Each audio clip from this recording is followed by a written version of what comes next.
buddies, it's your girl AyChristene, and today we are checking out an Illymations video. I know it's been a while. This is Minimum Wage Jobs by Illymation. Links down below to become a patron to get the uncut reaction to all of the series and anime and TV shows that I check out, just like Titus Brown. Just like Marshmallow Times, just like Mr. Woolard. If you want to get your name sung out to become a member, a patron, ooh, I did it. I'll do it. All right, let's get started. Hello, welcome to self-serve frozen yogurt. Is this your first time? Oh, she's a bad mom. Yeah, I remember that character is like a turd mom. No, that's not. Oh no. What?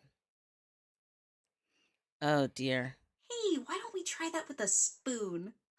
Thanks. Oh, and what the $7 for ice cream? Yes, ma'am.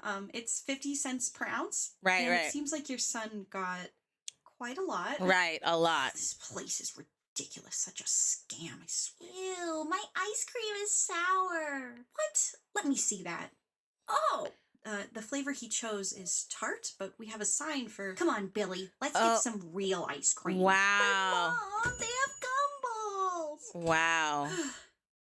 Hello. So rude. Welcome to self-serve frozen yogurt. Is this your first time? Yeah, we got it. Thanks. Oh, that's gross. That's gross. Yeah, it makes me want to burn the place down. You know, I worked a couple little minimum arson wage jobs, but my very first one was at a small business self-serve frozen yogurt place. For the sake of this video, I'll just call it Sugar Spoons. Okay. It was just like Menchie's or Yogurtland. It worked the same way. Pick the flavor you want, pick the toppings you want, weigh it, pay it, and slay it. And even though North Carolina state law mandated employers must pay their workers no less than $7.25 per hour, I seriously loved my first job. Okay. Ew, this isn't vanilla.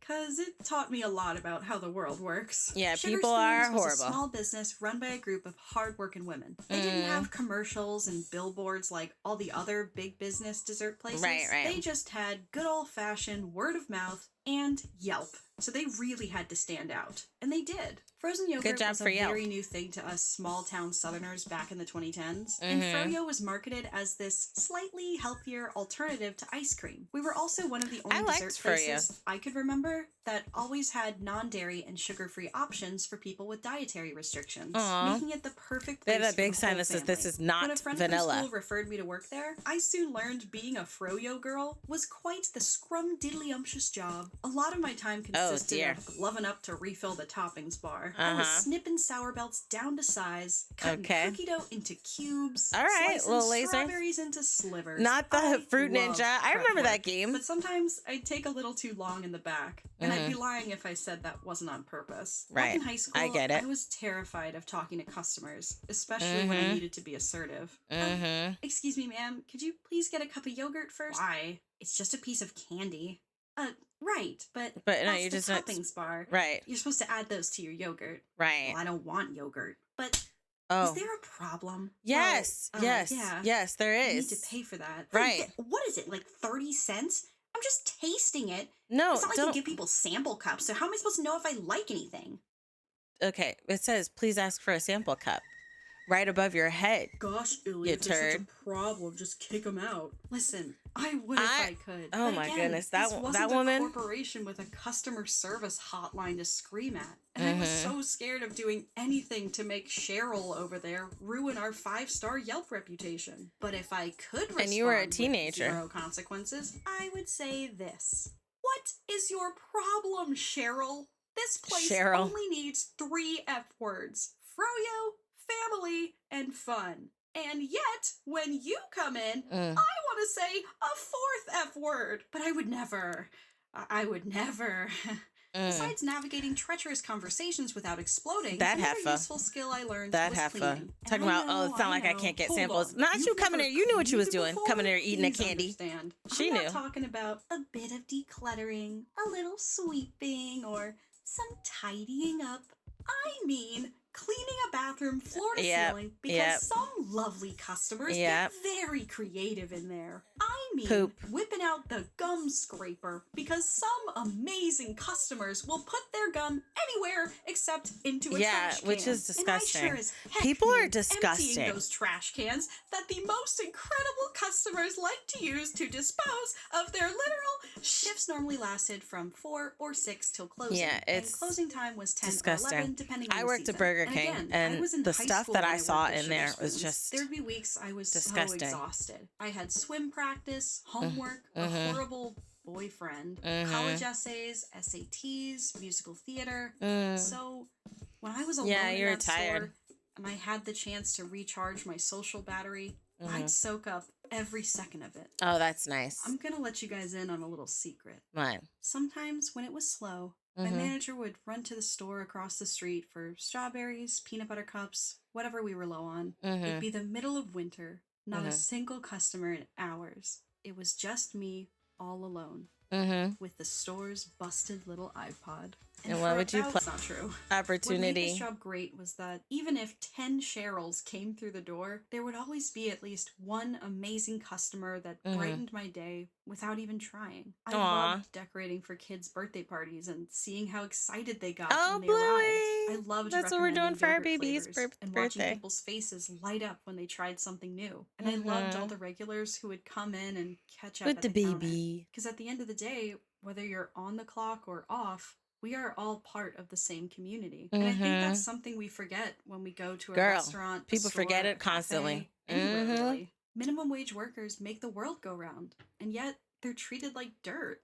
Not just by some customers, but also by lawmakers who think $7.25 an hour is fair pay for this kind of hard work. Well, if these people want respect, maybe they should get a real job. These jobs are real jobs. Right, they are. McDonald's feeds 70 million people worldwide every single day. Call me crazy, but if those so-called burger flippers are what makes a and plus, let me tell you something. McDonald's has been paying filthy rich in Sarasota. Year, they pay $20 an hour. Be able to afford a car, a place to live, a vacation to go on, and you know what? Get a Nintendo Switch, an iPhone, right? And dare I say, the very burger they flip. Right. You know how I said when I was 16, I made $7.25 an hour? Because that was minimum wage back then? Well, I'm sorry to This is definitely after I was working. I'll be turning 27 this year. But more importantly, at the time of writing this video, the minimum wage has not yet increased in North Carolina or many other states in the U.S. in over 10 years. Wild. To be exact, it's been 16 years. It was $6.55, but it went up to $7.25 in 2009. Yeah, when I remember it was like $5 companies from breaking laws to underpay workers, because why would it? A $26 million fine is nothing for a company that makes $20 million every day. Right, that's true. And don't get me started on waitresses and waiters or how it's perfectly legal to pay disabled people less than able-bodied people. According to the American Federation of Labor and Congress of Industrial Organizations, if the federal minimum wage had continued to increase, it would be at $24 an hour today. Wow. And you may think, well, why does someone who flips burgers or brings a cup of water to my table or bags my groceries need to make more than $7.25 an hour?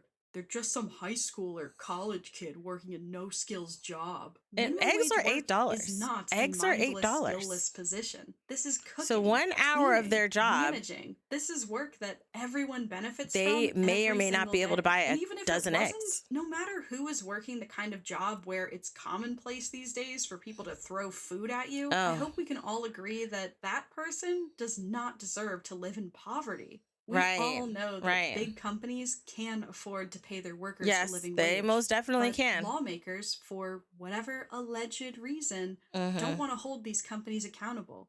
Instead, they'd rather convince us that this work and these people are worthless. Which couldn't be ridiculous. From the truth. This is why it's important to vote, guys. This is why it's important to vote. Get paid $24 an hour. Then it sounds like your employer is taking advantage of you. Right. And you and your coworkers should join or form a union. Read the description for details. Yes, some minimum wage workers are high school and college kids. Right. But they're also moms, dads, your neighbors, your friends. And this might sound crazy, but there are people out there who do enjoy cooking, cleaning, designing birthday cakes. answering phone well, calls, whether they like it taking or out the not, they should trash, get a helping you livable find the wage. toothpaste aisle, even handing you a sample cup at a frozen yogurt store. Whatever job it may be, minimum wage This is why y'all workers need are to vote not personal servants at or every punching level. bags. They're part of your community. So with that, thank you for watching my videos. If you sprinkle when you tinkle, please be neat and wipe the seat. And that's hilarious, and that's disgusting. But they don't. That's a whole other issue. People who don't do that. That aside, this is why it's very important to vote at every level. Some people think like, oh, the big ones every 4 years. No. You need to vote at the city level, the county level, the state level. You know, you have to look at the candidates, because here's the thing. When it comes to lawmakers making decisions, it's never really just one person. It's one person on top of a bunch of other people. Now, if you look at this as like the more players you have in the game, the better you're going to win type of thing. And when it comes to voting, if more people that share certain particular views are in office, more than likely they will be able to pass the things that they find value in, and the things that they don't find value in won't see the light of day or won't get passed. So if there is something that you're passionate, well, even it doesn't matter whether you're passionate about, because we all are affected by the laws that are created and the acts that are enabled or put into action.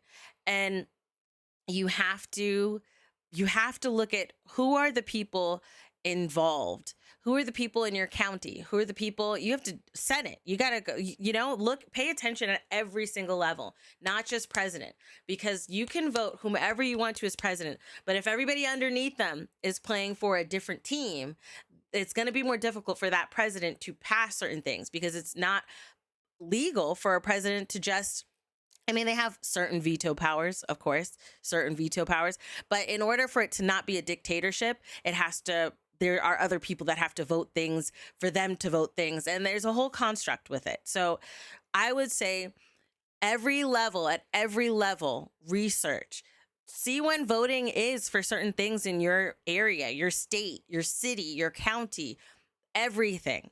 And pay attention to the people that have been in office in your area. What have they done? What have they been working on? What have they passed? What have they been backing? What have they been against? I remember when that shooting happened in, I think it was Miami, right? And a bunch of those kids, the survivors, went and walked to the state capitol in order to, I don't think they walked the whole entire way, but what I mean is they went to the state capitol, and they were, it was for a bill that involved gun safety. And there were so many people who voted against the gun safety. You have to be a certain type of person to vote against the safety of your people. So pay attention, y'all. Pay attention. You might be like, oh, this person's for me. No. A lot of times they are for the people that are paying them. And unfortunately, that's not you. Unless you are one of those corporations that have a politician in your pocket. Shout out to you. But yeah, make sure you guys pay attention at every level. And don't be horrible. Stop being horrible. A lot of you guys that watch my channel are not horrible. But if you happen to come across this and you're one of those people that feel like people should be demeaned because of the job that they have, go take a nap. Go eat some food. And be better. Okay? A lot of the times the people who are horrible it's like hurt people type of situation, but it doesn't help that you're continuing to push a process or a mindset of hurt. Instead, if you try to clean things up, things will look a little better around you. Okay? All right. Let me know your thoughts down below in the comment section. Links down below to become a patron to get the uncut reaction to the shows that I check out. I love you guys as always. And until next time, buddies, toodles.